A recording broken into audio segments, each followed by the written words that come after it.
ನಮಸ್ಕಾರ ಸ್ನೇಹಿತರೆ, ನಾನು ಅಶೋಕ್ ಕುಮಾರ್ ಶೀಲವಂತ್. ಇದು ಉದ್ಯೋಗ ಕುರಿತು ಭಾಗ 2.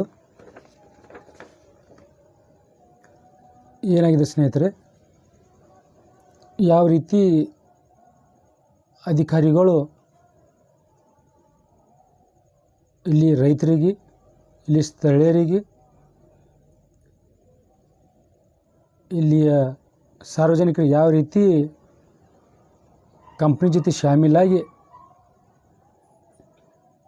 ಉದ್ಯೋಗ ಸಿಗಲಾರ್ದಂಗೆ ಯಾವ ರೀತಿ ಮಾಡ್ತಾರೆ ಅಂಬೋದಕ್ಕೊಂದು ಸಣ್ಣ ಉದಾಹರಣೆ ಹೇಳ್ತೀನಿ ನಾನು. ಇದೇನು ರಾಶಿ ಸಿಮೆಂಟ್ ಕಂಪ್ನಿ ಇದೆ. ಇದು ತನ್ನ 4ನೇ ಸಿಮೆಂಟ್ ಉತ್ಪಾದನಾ ಘಟಕಕ್ಕಾಗಿ 2011ರಲ್ಲಿ ಪಬ್ಲಿಕ್ ಹಿಯರಿಂಗ್ ಕಂಡಕ್ಟ್ ಮಾಡಿ ರೈತರ ಫಲವತ್ತಾದ ಕೃಷಿ ಜಮೀನು ಖರೀದಿ ಮಾಡಿತ್ತು ಸ್ನೇಹಿತರೆ. 950 ಎಕರೆ, ಉಳಿದಿದ್ದು 24 ಎಕರೆ ಗೌರ್ಮೆಂಟ್ ಲ್ಯಾಂಡು. ಅದರಲ್ಲಿ ಏನು ಮಾಡಿದ್ದಾರೆ, ಸರ್ಕಾರಿ ಜಮೀನಿಗೆ 8 ಲಕ್ಷ, ರೈತರ ಫಲವತ್ತಾದ ಕೃಷಿ ಜಮೀನಿಗೆ 3.5 ಲಕ್ಷ ಕೊಟ್ಟು, ಮತ್ತು ಇನ್ನುಳಿದಿದ್ದನ್ನು ಎಕ್ಸ್ ಗ್ರೇಷಿಯಾ ಅಂತ ಹೇಳಿ 4.5 ಲಕ್ಷ ರೌಂಡ್ ಫಿಗರ್ ಮಾಡಿ 8 ಲಕ್ಷ ಕೊಟ್ಟಿದ್ದಾರೆ ಸ್ನೇಹಿತರೆ ರೈತರಿಗೆ. ಅಂದರೆ ನಿಮಗೆ ನೌಕರಿ ಕೊಡಲ್ಲ ಅಂತಿಕೊಂಡು, ನೌಕರಿ ಬದಲಾಗಿ ಇದು 4.5 ಲಕ್ಷ ಕೊಡ್ತಾಯಿದ್ದೀವಿ, ನಿಮ್ಮ ಭೂಮಿ ಬೆಲೆ 3.5 ಲಕ್ಷ ಅಂತ 109ನಲ್ಲಿ ಕರ್ನಾಟಕ ಭೂ ಸುಧಾರಣೆ ಕಾಯ್ದೆ 1961 ಸೆಕ್ಷನ್ 109 ಅಡಿ ಖರೀದಿ ಮಾಡಿದ್ದಾರೆ ಸ್ನೇಹಿತರೆ. ಇಲ್ಲಿ ಸರ್ಕಾರಕ್ಕೆ ಒಂದು ಬೆಲೆ, ಇಲ್ಲಿ ರೈತರ ಫಲವತ್ತಾದ ಕೃಷಿ ಜಮೀನಿಗೆ ಒಂದು ಬೆಲೆ ನೀಡಿದ್ದಾರೆ ಸ್ನೇಹಿತರೆ. ರೈತರ ಫಲವತ್ತಾದ ಕೃಷಿ ಜಮೀನಿಗೆ 3.5 ಲಕ್ಷ,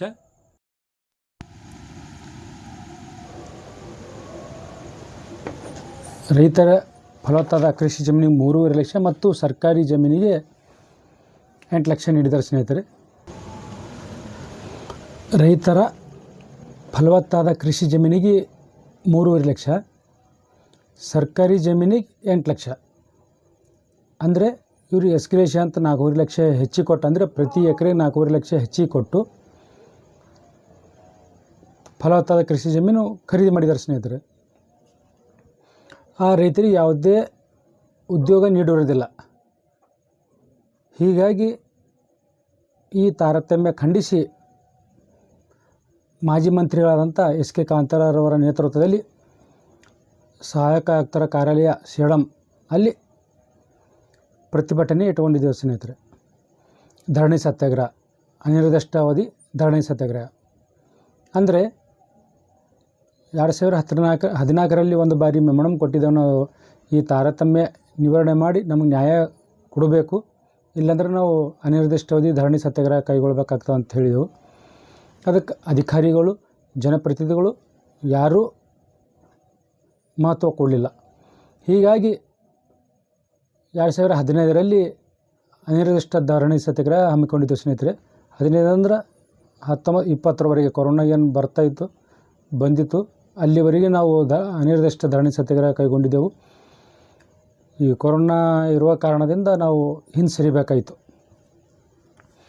ಹೀಗಾಗಿ ಅಲ್ಲಿ ಕುಂತಾಗ ಮಾಜಿ ಮಂತ್ರಿಗಳಾದಂಥ ಎಸ್.ಕೆ. ಕಾಂತರವರು ಒಂದು ಮೀಟಿಂಗ್ ಹೇಳಿರ್ತಾರೆ ಇಲ್ಲಿ ಸಹಾಯಕ ಆಯುಕ್ತರಿಗೆ, ಈ ರೀತಿ ತಾರತಮ್ಯ ಮಾಡ್ತಾಯಿದ್ದಾರೆ, ಉದ್ಯೋಗ ಕೊಡಲ್ಲ ಅಂತ ತಿಳ್ಕೊಂಡು ಕೃಷಿ ಜಮೀನಿಗೆ 3.5 ಲಕ್ಷ ಎಸ್ ಗ್ರೇಷಿಯಾ, ಅಂದರೆ ನಿಮಗೂ ಉದ್ಯೋಗ ಬದಲಾಗಿ 4.5 ಲಕ್ಷ ಕೊಡ್ತಾಯಿದ್ದೀವಿ ಅಂತ ರೌಂಡ್ ಫಿಗರ್ 8 ಲಕ್ಷ ಮಾಡಿ ರೈತರಿಗೆ ಕೊಟ್ಟಿದ್ದಾರೆ. ಆದರೆ ರೈತರಿಗೆ ಕೊಟ್ಟಿದ್ದು ಭೂಮಿ ಬೆಲೆ ಏನು 3.5 ಲಕ್ಷ. ಅದೇ ಏನು ಬೆಳೆಯಾರ್ದು ಸರ್ಕಾರಿ ಜಮೀನಿಗೆ 8 ಲಕ್ಷ ಕೊಟ್ಟು ಭೂ ಮಂಜೂರಾತಿ ಮಾಡ್ಕೊಂಡಿದ್ದಾರೆ ಸ್ನೇಹಿತರೆ. ಆವಾಗ ಆ ಧರಣಿ ಸತ್ಯಾಗ್ರಹ ಕರ್ನಾಟಕದಲ್ಲಿ ಇತಿಹಾಸದಲ್ಲೇ ನಾನು ತಿಳಿದ ಮಟ್ಟಿಗೆ 5 ವರ್ಷ ಧರಣಿ ಸತ್ಯಾಗ್ರಹ ಕುಂತಿದ್ದು ಇತಿಹಾಸ ಇಲ್ಲ. ನಾವು ಶಾಂತ ರೀತಿಯಿಂದ, ಸೌಜನ್ಯದಿಂದ, ಶಾಂತ ಚಿತ್ತತೆಯಿಂದ 5 ವರ್ಷ ಧರಣಿ ಸತ್ಯಾಗ್ರಹ ಮಾಡಿದ್ದೇವೆ ಸ್ನೇಹಿತರೆ. ಅದು ಕೊರೋನಾ ಮೂಮೆಂಟ್ನಿಂದ ಹಿಂದೆ ಸರಿಬೇಕಾಯಿತು.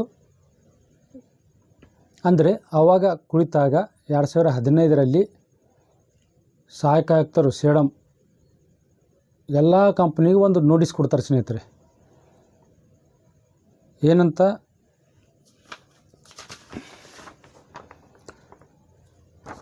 ಅಲ್ಲಿ ಆವಾಗಿರುವ ಕಂಪ್ನಿಯ ಜನರಲ್ ಮ್ಯಾನೇಜರು HR ಅವರು ಅಲ್ಟ್ರಾಟೆಕ್ ಸಿಮೆಂಟ್ ಕಂಪ್ನಿ ಒಂದು, ರಾಶ್ಟ್ರೀಯ ಸಿಮೆಂಟ್ ಕಂಪನಿ, ಮತ್ತು general manager HR South India cement company, ಮತ್ತು general manager HR ACC cement company Wadi, general manager HR JP cement company Chittapur, general manager HR Orient cement company Chittapur, general manager HR Chettinad cement company Chincholi, ಮತ್ತು general manager Kalaburagi cement ಅಂದರೆ ಛತ್ರಸಾಲ cement company. 7 ಕಂಪ್ನಿಗೆ notice ಕೊಟ್ಟಿರ್ತಾರೆ ಸ್ನೇಹಿತರೆ. ದಿನಾಂಕ 18/8/2015 doctor Sarojini Mahishi ಸಮಿತಿ ಅನ್ವಯ ಕಂಪನಿಯಲ್ಲಿ ಕನ್ನಡಿಗರಿಗೆ, ಸ್ಥಳೀಯರಿಗೆ ಮತ್ತು ಕಂಪನಿಗಳಿಗೆ ಜಮೀನು ನೀಡುವ ರೈತರ ಕುಟುಂಬಕ್ಕೆ ಉದ್ಯೋಗ ಒದಗಿಸಿರುವ ಬಗ್ಗೆ ಹಾಗೂ ಕಂಪನಿಯಿಂದ ತೆಗೆದುಕೊಂಡ CSR ಚಟುವಟಿಕೆಗಳ ಮಾಹಿತಿ ಸಲ್ಲಿಸುವ ಕುರಿತು ಅಂತ ಒಂದು ಅವ್ರಿಗೆ ನೋಟಿಸು ಕೊಡೋ ಥರ ಕೊಟ್ಟು ಪತ್ರ ಬರೆದು ಅವ್ರ ಮಾಹಿತಿ ಕಲೆಕ್ಟ್ ಮಾಡ್ಕೊಂಡಿರ್ತಾರೆ ಸ್ನೇಹಿತರು.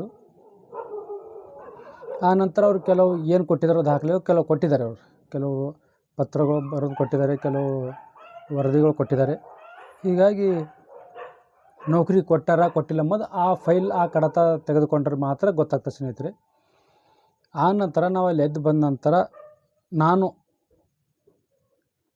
ಇಲ್ಲಿ ಸಹಾಯಕ ಆಯುಕ್ತರಿಗೆ ಒಂದು RTIನಲ್ಲಿ ಅರ್ಜಿ ಹಾಕ್ತೀನಿ ಸ್ನೇಹಿತರೆ. ಅದೇನು ನಾವು ತಾವುಗಳು ಪತ್ರ ಬರೆದಿರ್ತೀರಿ, ಪತ್ರಗಳು ಬರೆದು ಆ ಕಡತ ಮುಂಚೆ ನಾನು ತೊಗೊಂಡಿದ್ದೀನಿ ಸ್ನೇಹಿತರೆ. ಆದರೆ ಮತ್ತೊಮ್ಮೆ ಇಲ್ಲಿವರೆಗೆ ಏನೇನು ಆ್ಯಕ್ಷನ್ ತೊಂದರು ಏನಿಲ್ಲ, ಅವ್ರು ಏನು ಕೊಟ್ಟಿದ್ದಾರೆ, ಕೆಲವು ಪುಟಗಳು ಮಾತ್ರ ಕೊಟ್ಟಿದ್ದಾರೆ ಅರ್ಧಂಬರ್ಧ, ಪೂರ್ತಿ ಕಡತ ಬೇಕಾಗಿರೋದ್ರಿಂದ ನಾನು ದಿನಾಂಕ 13/11/2023 RTI ಅಡಿಯಲ್ಲಿ ಒಂದು ಮಾಹಿತಿ ಕೇಳಿರ್ತೇನೆ ಸ್ನೇಹಿತರೆ. ತಾವೇನು ಪತ್ರ ಬರೆದಿರಿ ಆ ಕಂಪ್ನಿಗಳಿಗೆ, ಆ ಕಂಪ್ನಿ ಆ ಪತ್ರದ ಕಡತಕ್ಕೆ ಸಂಬಂಧಪಟ್ಟ ಎಲ್ಲ ದಾಖಲೆಗಳು ಕೊಡ್ರಿ ಅಂತ ಕೇಳಿದೆ ನಾನು. 2023ರಲ್ಲಿ 11ನೇ ತಿಂಗಳಲ್ಲಿ 23, 24, 25, 26 3 ವರ್ಷ ಆಗ್ತಾ ಬಂತು ಸ್ನೇಹಿತರೆ. ಇನ್ನೊಂದು 6 ತಿಂಗಳಾದರೆ 3 ವರ್ಷ ಕಂಪ್ಲೀಟ್ ಆಗ್ತದೆ. ಅವ್ರು ಯಾವುದೂ ಮಾಹಿತಿ ಕೊಡಲಿಲ್ಲ. ಆ ನಂತರ ಒಂದು ಕಚೇರಿ ಟಿಪ್ಪಣಿ ಕೊಡ್ತಾರೆ ಸ್ನೇಹಿತರೆ. ಅದು ಏನಂತ ಕೊಡ್ತಾರೆ ಅಂದರೆ, ಉಲ್ಲೇಖಿತ ಮೂಲಕ ಕೋರಲಾಗಿದ್ದ ಮಾಹಿತಿ ಕುರಿತಂತೆ ಭೂ ಸುಧಾರಣೆ ಶಾಖೆಯಲ್ಲಿ ಕಡತವನ್ನು ಪರಿಶೀಲಿಸಲಾಗಿ ಸದರಿ ವಿಷಯಕ್ಕೆ ಸಂಬಂಧಿಸಿದಂತೆ ಕಡತವು ಭೂ ಸುಧಾರಣೆ ಶಾಖೆಯಲ್ಲಿ ಲಭ್ಯವಿರುವುದಿಲ್ಲ ಎಂಬ ಈ ಮಾಹಿತಿಯನ್ನು ಈ ಮೂಲಕ ಸಲ್ಲಿಸಲಾಗಿದೆ. ಅಂದರೆ ಈ ಕಡತ ಕೇಳಿದೆ ಸ್ನೇಹಿತರೆ. ಆವಾಗ ಎಲ್ಲ ಕಂಪ್ನಿಗಳಿಗೆ ನೋಟಿಸ್ ಕೊಟ್ಟಿದ್ದರು AC ಅವರು, ಕೊಟ್ಟು ಎಲ್ಲ ಮಾಹಿತಿ ಕಲೆಕ್ಟ್ ಮಾಡ್ಕೊಂಡಿದ್ದರು. ಆ ಕಡತ ಎಲ್ಲಿಗೆ ಹೋಯಿತು ಅಂದರೆ, ಇವ್ರು ಏನೇನು ಕೊಟ್ಟಾರ ಅನ್ನೋದು, ಏನೇನು ಮಾಹಿತಿ ಸಲ್ಲಿಸಿದ್ದಾರೆ, ಇವ್ರು ಏನಿಲ್ಲ 3 ತಿಂಗಳಿಗೊಮ್ಮೆ ಏನು ವರದಿ ಸಲ್ಲಿಸಬೇಕು, ಆ ವರದಿ ಸಲ್ಲಿಸಿರ್ತಾರೆ. ಕನ್ನಡಿಗರು ಎಷ್ಟು ಜನರಾರ, ABCD ವರ್ಗವಾರು ಏನೇನು ಎಷ್ಟೆಷ್ಟು ಜನರಿದ್ದಾರೆ ಅಂತ ತಿಳ್ಕೊಂಡು ಕೇವಲ ಅಂಕಿ ಅಂಶಗಳು ಮಾತ್ರ ಕೊಟ್ಟಿರ್ತಾರೆ. ಅದು ವರದಿ ಕೊಡಬೇಕು ಅವರು 3 ತಿಂಗಳಿಗೆ ಒಂದು ಸರ್ತಿ. ಜಂಟಿ ನಿರ್ದೇಶಕರಿಗೆ, ಜಿಲ್ಲಾ ಕೈಗಾರಿಕೆ ಕೇಂದ್ರ ಕಲಬುರಗಿಯವರಿಗೆ ಒಂದು ವರದಿ ಕೊಡಬೇಕು ಅವರು ಪ್ರತಿ 3 ತಿಂಗಳಿಗೊಮ್ಮೆ. ಕನ್ನಡಿಗರು ಎಷ್ಟಿದ್ದಾರೆ, ಎಷ್ಟಿಲ್ಲ, ಮತ್ತು HR ಯಾರಿದ್ದಾರೆ ಅಂತ ತಿಳ್ಕೊಂಡು ಒಂದು ಮಾಹಿತಿ ಕೊಡಬೇಕು ಸ್ನೇಹಿತರೆ. ಅವು ಕೆಲವು ದಾಖಲೆಗಳು ಕೇಳಿದೆ ನಾನು, ಕೆಲವು ಮಾತ್ರ ಅಂಥವೇ ಕೊಟ್ಟಿದ್ದಾರೆ. ಅವರು ಯಾರ್ದು ಹೆಸರು ವಿಸ್ತಾರವಾಗಿ ಕೊಟ್ಟಿರೋದಿಲ್ಲ, ಬರೀ ಅಂಕಿ ಸಂಖ್ಯೆಯಲ್ಲಿ ಒಂದೇ ಪುಟದಲ್ಲಿ ಇಷ್ಟು ಅಂಕಿ ಸಂಖ್ಯೆ ಹಾಕಿ ಕೊಟ್ಟಿರ್ತಾರೆ ಸ್ನೇಹಿತರು. ಆ ನಂತರ ಈ ರೀತಿ ನಮಗೂ ಮಾಹಿತಿ ಕೊಟ್ಟಿಲ್ಲ, ಅಪೂರ್ಣವಾದ ಮಾಹಿತಿ ಕೊಟ್ಟಾರ ಅಂತ ತಿಳ್ಕೊಂಡು ನಾನು 15/12/2023 ಜಿಲ್ಲಾಧಿಕಾರಿ ಹತ್ರ ನಾನು 1ನೇ ಮೇಲ್ಮನೆ ಹೋಗ್ತೀನಿ ಸ್ನೇಹಿತರೆ. 1ನೇ ಮೇಲ್ಮನೆ ಹೋದರೂ ಕೂಡ ಜಿಲ್ಲಾಧಿಕಾರಿಗಳು ಯಾವುದೇ ಆದೇಶ ಮಾಡಿರೋದಿಲ್ಲ, ಯಾವುದೇ ಮಾಹಿತಿ ಒದಗಿಸಲು ಸೂಕ್ತ ಕ್ರಮ ಕೈಗೊಂಡಿರುವುದಿಲ್ಲ. ಹೀಗಾಗಿ ಮತ್ತೆ ನಾನು 19/3/2024 2ನೇ ಮೇಲ್ಮನೆ ಹೋಗಿರ್ತೇನೆ ಸ್ನೇಹಿತರೆ. ಮುಖ್ಯ ಮಾಹಿತಿ ಆಯುಕ್ತರು ಕರ್ನಾಟಕ ಮಾಹಿತಿ ಆಯೋಗ ಬೆಂಗಳೂರವರ ಹತ್ತಿರ. ಅಲ್ಲಿಂದ ಇಲ್ಲಿವರೆಗೂ 24, 25, 26 ಎರಡೂವರೆ ವರ್ಷ ಆಯ್ತು ಸ್ನೇಹಿತರೆ. ಇನ್ನುವರೆಗೂ ಮಾಹಿತಿ ಆಯೋಗದಿಂದ ಯಾವುದೂ ಉತ್ತರ ಇಲ್ಲ, ಯಾವುದೂ ನೋಟಿಸ್ ಇಲ್ಲ, ಜಿಲ್ಲಾಡಳಿತದಿಂದ ಯಾವುದೂ ಇಲ್ಲ. ಇದು ಕಾಟಾಚಾರಕ್ಕಾಗಿ ಇವರೆಲ್ಲ ಕೆಲಸ ಮಾಡ್ತಾಯಿದ್ದಾರೆ. ತಿಂಗಳ ಸಂಬಳ ತೊಗೋತಾಯಿದ್ದಾರೆ, ಅದ್ರಿಗೆ ಯಾವುದೂ ಕೆಲಸ ಮಾಡ್ತಾ ಇರಲ್ಲ. ಕಾಟಾಚಾರಕ್ಕೆ ಒಂದು ಪತ್ರ ಹಿಂಬರ ಹಾಕಿಬಿಡ್ತಾರೆ, ನಮಗೇನು ಸಂಬಂಧ ಇಲ್ಲ ಅಂತ. ಆದರೆ ಆ ಕಡತ ಎಲ್ಲಿ ಹೋಯಿತು? ಈ ಮಾಹಿತಿ ಏನು ಕೊಟ್ಟಿದ್ದರು ಕಂಪ್ನಿಗಳು, ಕೆಲವು ಕಂಪ್ನಿಗಳು ಮಾಹಿತಿ ಕೊಟ್ಟಿದ್ದಾರೆ, ಅರ್ಧಂಬರ್ಧ ಕೊಟ್ಟಿದ್ದಾರೆ, ಮತ್ತು ಕೆಲವು ಬರೆದು ಕೊಟ್ಟಿದ್ದಾರೆ. ಮತ್ತು ಇದೇನು ರಾಷ್ಟ್ರೀಯ ಸಿಮೆಂಟ್ ಕಂಪ್ನಿ ಇದೆ, ಇದು ಯಾವುದೇ ಕಾರಣಕ್ಕೂ ಉದ್ಯೋಗ ಕೊಡ್ಲಿಕ್ಕೆ ಬರಲ್ಲ ಅಂತ ತಿಳ್ಕೊಂಡು ಬರೆದು ಕೊಟ್ಟಿದ್ದಾರೆ ಸ್ನೇಹಿತರೆ. ಆವಾಗ AC ಅವ್ರು ಏನು ಮೀಟಿಂಗ್ ಇತ್ತಲ್ಲಿ, ಯಾವುದೇ ಕಾರಣಕ್ಕಾಗೂ ನಾವು ಉದ್ಯೋಗ ಕೊಡ್ಲಿಕ್ಕಾಗಲ್ಲ, ನಾವೇನು ಧರಣಿ ಸತ್ಯಾಗ್ರಹ ಕುಂತಿದ್ದೇವೆ ಆ ಕಂಪ್ನಿ ವಿರುದ್ಧ, ಅದೊಂದು ಮೀಟಿಂಗ್ ಮಾಡಿದರು. ಆ ಮೀಟಿಂಗ್ದ ಸಾರಾಂಶ ಏನು ಹೇಳ್ತಪ್ಪ ಅಂದರೆ, ಆ ವರದಿ ಏನು ಹೇಳ್ತಂದ್ರೆ, ಸಹಾಯಕ ಆಯುಕ್ತರು ಜಿಲ್ಲಾಧಿಕಾರಿಗಳು ಸಲ್ಲಿಸಿದ್ದಾರೆ. ಅದು ಯಾವುದೇ ಕಾರಣಕ್ಕಾಗಿ ಸ್ಥಳೀಯರಿಗೆ, ರೈತರಿಗೆ ಉದ್ಯೋಗ ಕೊಡ್ಲಿಕ್ಕಾಗಲ್ಲ. ಉದ್ಯೋಗ ಬದಲಾಗಿ ದುಡ್ಡು ಕೊಟ್ಟಿದ್ದೇವೆ ರೈತರಿಗೆ ಅಂತ ಅವ್ರು ಹೇಳ್ತಾರೆ ಸ್ನೇಹಿತರೆ. ಅಂದರೆ ಯಾವುದೇ ಒಂದು ಕಂಪ್ನಿ ಬರಬೇಕಾದ್ರೆ ಇಲ್ಲಿ ಸ್ಥಳೀಯ ಪ್ರದೇಶ ಅಭಿವೃದ್ಧಿ ಆಗ್ತದೆ, ರೈತರು ಮತ್ತು ರೈತರ ಮಕ್ಕಳಿಗೆ ಉದ್ಯೋಗ ಸಿಗ್ತದೆ, ಸ್ಥಳೀಯರಿಗೂ ಉದ್ಯೋಗ ಆಗ್ತದೆ, ಜನರ ಜೀವನ ಮಟ್ಟ ಸುಧಾರಣೆ ಆಗ್ತದೆ ಅಂತ ತಿಳ್ಕೊಂಡು ಸರ್ಕಾರ ಒಂದು ಒಳ್ಳೆಯ ಆಲೋಚನೆ ಇಟ್ಟುಕೊಂಡು ಇಂಥ ಕಂಪ್ನಿಗಳಿಗೆ ಪರ್ಮಿಷನ್ ಕೊಡ್ತದೆ. ಆದ್ರೆ ಆ ಕಂಪ್ನಿದವರು ಅಲ್ಲಿ ಕೆಲಸ ಆಗೋ ಸಲುವಾಗಿ ನಾವು ಡೈರೆಕ್ಟ್ ಮತ್ತು ಇಂಡೈರೆಕ್ಟ್ ಇಷ್ಟು ಜನರಿಗೆ ಉದ್ಯೋಗ ಕೊಡ್ತೀವಿ ಅಂತ ಹೇಳಿ ಸುಳ್ಳು ಹೇಳಿ ಇಲ್ಲಿ ಬಂದು ಉದ್ಯೋಗ ಬದಲಾಗಿ ದುಡ್ಡು ಕೊಟ್ಟು ಯಾವುದೇ ಒಂದು ಉದ್ಯೋಗ ನೀಡದೆ ಇಲ್ಲಿಯ ಸ್ಥಳೀಯರಿಗೆ, ಇಲ್ಲಿಯ ಜನರಿಗೆ, ರೈತರಿಗೆ, ರೈತರ ಮಕ್ಕಳಿಗೆ ಮೋಸ ವಂಚನೆ ಮಾಡ್ತಾಯಿದ್ದಾರೆ ಸ್ನೇಹಿತರೆ. ಇದ್ರ ಕುರಿತು ಮತ್ತು RTIನಲ್ಲಿ ಕೇಳಿದ್ದು ಮಾಹಿತಿ ನಮ್ಗೆ ಸಮಂಜಸ ಆಗಿಲ್ಲ. ಇವರೆಲ್ಲ ಸರಿಯಾದ ಮಾಹಿತಿ ಕೊಡ್ತಾ ಇಲ್ಲ, ಸತಾಯಿಸ್ತಾ ಇದ್ದಾರೆ ಅಂತ ತಿಳ್ಕೊಂಡು ದಿನಾಂಕ 30/10/2024 ಜಿಲ್ಲಾಧಿಕಾರಿಯಾದ ಫೌಜಿಯಾ ತರ್ನುಮರವರು ಅವ್ರಿಗೆ ಕೂಡ ನಾನು ಕಾಂಟ್ಯಾಕ್ಟ್ ಮಾಡಿರ್ತೀನಿ. ಅವರು ಕೂಡ ಇನ್ನವರಿಗೆ ಯಾವುದೇ ಕ್ರಮ ಕೈಗೊಂಡಿರೋದಿಲ್ಲ. ಮತ್ತು ಡಾಕ್ಟರ್ S. ಸೆಲ್ವಕುಮಾರ್ರವರು ಸರ್ಕಾರ ಪ್ರಧಾನ ಕಾರ್ಯದರ್ಶಿಗಳು ವಾಣಿಜ್ಯ ಮತ್ತು ಕೈಗಾರಿಕೆ ಇಲಾಖೆ, ಅವರಿಗೂ ಕೂಡ ನಾನು 30/10/2024 ಕಾಂಪ್ಲೇಂಟ್ ಮಾಡಿರ್ತೀನಿ. ನಾನು ಅಂದಿನ ಸಹಾಯಕ ಆಯುಕ್ತರಾದಂಥ ಆಶಪ್ಪ ಪೂಜಾರಿ ಮತ್ತು ಪ್ರಭು ರೆಡ್ಡಿಯವರು, ಈಗಿನ AC ಆದಂಥ ಪ್ರಭು ರೆಡ್ಡಿಯವರು ನನಗೆ 3 ವರ್ಷದಿಂದ ನನಗೆ ಸತಾಯಿಸ್ತಾ ಇದ್ದಾರೆ. ಈ ಮಾಹಿತಿ ನೀಡ್ತಾ ಇಲ್ಲ. ಹೀಗಾಗಿ ಈ ಇಬ್ಬರು ಸರ್ಕಾರಿ ನೌಕರರನ್ನು ಸರ್ಕಾರಿ ಸೇವೆಯಿಂದ ವಜಾ ಮಾಡ್ರಿ ಅಂತ ತಿಳ್ಕೊಂಡು ನಾನು 3 ವರ್ಷ ಮುಂಚೆ ನಾನು ಕಾಂಪ್ಲೇಂಟ್ ಮಾಡಿದ್ದೆ. ಆದರೆ ಇನ್ನವರೆಗೂ ಯಾವುದೂ ಕ್ರಮ ಕೈಗೊಂಡಿಲ್ಲ. ಮತ್ತು ರಾಜೇಂದ್ರ ಕುಮಾರ್ ಕಠೇರಿ ಅವರು ಪ್ರಧಾನ ಕಾರ್ಯದರ್ಶಿ ಕಂದಾಯ ಇಲಾಖೆ, ಅವರಿಗೂ ಕೂಡ ನಾನು ದೂರು ಸಲ್ಲಿಸಿದ್ದೆ. ಬನವರ್ ಸಿಂಗ್ ಮೀನರ್ ಅವರು ZPCO ಅವರು, ಅವರಿಗೂ ಕೂಡ ನಾನು ದೂರು ಸಲ್ಲಿಸಿದ್ದೆ. ಮಾನ್ಯ ಮುಖ್ಯಮಂತ್ರಿಯವರು ಸಿದ್ದರಾಮಯ್ಯರವರು, ಅವರಿಗೂ ಕೂಡ ನಾನು ದೂರು ಸಲ್ಲಿಸಿದ್ದೆ. ಮತ್ತು ಸನ್ಮಾನ್ಯ ತಾವರ್ಚಂದ್ ಗೆಹ್ಲೋಟ್ರವರು ರಾಜ್ಯಪಾಲರು, ಅವರಿಗೂ ಕೂಡ ನಾನು ದೂರು ಸಲ್ಲಿಸಿದ್ದೆ. ಸರ್ಕಾರದ ಕಾರ್ಯದರ್ಶಿಗಳು ಡಾಕ್ಟರ್ ರಿಚಾರ್ಡ್ ವಿನ್ಸೆಂಟ್ ಡಿಸೋಜರ್ ಅವರು ವಾಣಿಜ್ಯ ಮತ್ತು ಕೈಗಾರಿಕೆ ಇಲಾಖೆ, ಅವರಿಗೂ ಕೂಡ ನಾನು ದೂರು ಸಲ್ಲಿಸಿದ್ದೆ. ಮತ್ತು ಶ್ರೀಮತಿ ಗುಂಜನ್ ಕೃಷ್ಣರವರು ಆಯುಕ್ತರು ವಾಣಿಜ್ಯ ಮತ್ತು ಕೈಗಾರಿಕೆ ಇಲಾಖೆ, ಅವರಿಗೂ ಕೂಡ ನಾನು ದೂರು ಸಲ್ಲಿಸಿದ್ದೆ. ಡಾಕ್ಟರ್ ಶರಣಪ್ರಕಾಶ್ ಪಾಟೀಲ್ ಉಡುಗಿರವರು ವೈದ್ಯಕೀಯ ಶಿಕ್ಷಣ ಮತ್ತು ಕೌಶಲ್ಯಾಭಿವೃದ್ಧಿ ಸಚಿವರು, ಅವರಿಗೂ ಕೂಡ ನಾನು ದೂರು ಸಲ್ಲಿಸಿದ್ದೇನೆ. ಕೃಷ್ಣ ವಾಜಪೇಯಿರವರು ರೀಜನಲ್ ಕಮಿಷನರ್ ಪ್ರಾದೇಶಿಕ ಆಯುಕ್ತರು, ಅವರಿಗೂ ಕೂಡ ನಾನು ದೂರು ಸಲ್ಲಿಸಿದ್ದೇನೆ. ಮತ್ತು ಡಾಕ್ಟರ್ ಶಾಲಿನಿ ರಜನೀಶ್ ಅವರು ಸರ್ಕಾರದ ಮುಖ್ಯ ಕಾರ್ಯದರ್ಶಿಗಳು, ಅವರಿಗೂ ಕೂಡ ನಾನು ದೂರು ಸಲ್ಲಿಸ್ತಾ ಬಂದಿದ್ದೀನಿ. ಮತ್ತು ಅಂಜುಮ್ ಪರ್ವೇಜರ್ ಅವರು ಪ್ರಧಾನ ಕಾರ್ಯದರ್ಶಿಗಳು ಗ್ರಾಮೀಣಾಭಿವೃದ್ಧಿ ಮತ್ತು ಪಂಚಾಯತ್ ರಾಜ್ ಇಲಾಖೆ, ಅವರಿಗೂ ಕೂಡ. ಮತ್ತು ಚಲುವರಾಯಸ್ವಾಮಿ ಕೃಷಿ ಸಚಿವರು, ಅವರಿಗೂ ಕೂಡ. ಕೃಷ್ಣ ಬೈರೇಗೌಡರು ಕಂದಾಯ ಸಚಿವರು, ಅವರಿಗೂ ಕೂಡ. ಮತ್ತು ಸಂತೋಷ್ S. ಲಾಡ್ರವರು ಕಾರ್ಮಿಕ ಸಚಿವರು, ಅವರಿಗೂ ಕೂಡ. ವಿಜಯ ಮಹಾಂತೇಶ್ B. ದಾನಮ್ಮನವರು ನಿರ್ದೇಶಕರು ಕೈಗಾರಿಕೆ ಮತ್ತು ವಾಣಿಜ್ಯ ಇಲಾಖೆ, ಅವರಿಗೂ ಕೂಡ. ಮತ್ತು ಪ್ರಿಯಾಂಕಾ ಖರಿಗರ್ ಅವರು ಗ್ರಾಮೀಣಾಭಿವೃದ್ಧಿ ಮತ್ತು ಪಂಚಾಯತ್ ರಾಜ್ ಸಚಿವರು, ಅವರಿಗೂ ಕೂಡ ನಾನು ಈ ರೀತಿ ಹಲವು ಜನರಿಗೆ, ಸಚಿವರಿಗೆ, ಸರ್ಕಾರ ಮಟ್ಟ ಅಧಿಕಾರಿಗಳಿಗೆ ನಾನು ದೂರು ಸಲ್ಲಿಸ್ತಾ ಬಂದರೂ ಕೂಡ ಯಾವೊಬ್ಬ ಅಧಿಕಾರಿಯಾಗಲಿ, ಜನಪ್ರತಿನಿಧಿಯಾಗಲಿ ಯಾವುದೂ ಕ್ರಮ ಕೈಗೊಂಡಿರೋದಿಲ್ಲ. ಇವೆಲ್ಲರೂ ಈ ಕಂಪ್ನಿಗಳ ಜೊತೆ ಸೇರಿಕೊಂಡಿದ್ದಾರೆ.